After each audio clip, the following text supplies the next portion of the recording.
பெரியார் எனும் பெருநெருப்பு என்று தலைப்பு வைத்துவிட்டு பெரியாரை பற்றி பேச மாட்டேங்கிறாங்க. அடுத்து அந்த இடத்துல மோடிஜி தன்னை மோகன்ஜியாக உணர்ந்த தருணம். Targeting our sisters and daughters, நம்முடைய சகோதரிகளையும் மகள்களையும் குறிவைத்து வேலை பார்க்கிறார்கள்.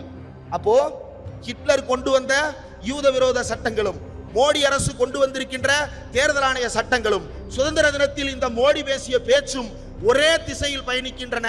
அது கொடுங்கோல் பாசிசமாக மாறிக்கொண்டிருக்கிறது. இன்னும் இந்த நாடு இது பாசிசமா இல்லையா என்பதை விவாதித்துக் கொண்டிருக்கிறது. இதை விட வெளிப்படையாக ஒரு பாசிஸ்ட் எப்படி செயல்படுவான் என்பதை யாராவது விளக்கி தொலையுங்கள். இந்த ராஜேந்திர சுக்லா, நிதின் கட்காரி, கொசபாலே, இந்த 3 பேருக்கும் ஒரு ஒற்றுமை இருக்கிறது. கிராஸ் பெல்ட் தான், 3மே உச்சி குடுமி பாப்பா. இந்த 3 பேரும் உட்கார்ந்துகிட்டு இந்தியாவில் மதசார்பின்மை என்கின்ற வார்த்தை பிரயோகத்தில் இருக்கக்கூடாது என்று பேசிக் கொண்டிருக்கிறான். அம்பேத்கரின் பெயரை வைக்க வேண்டிய இடத்தில்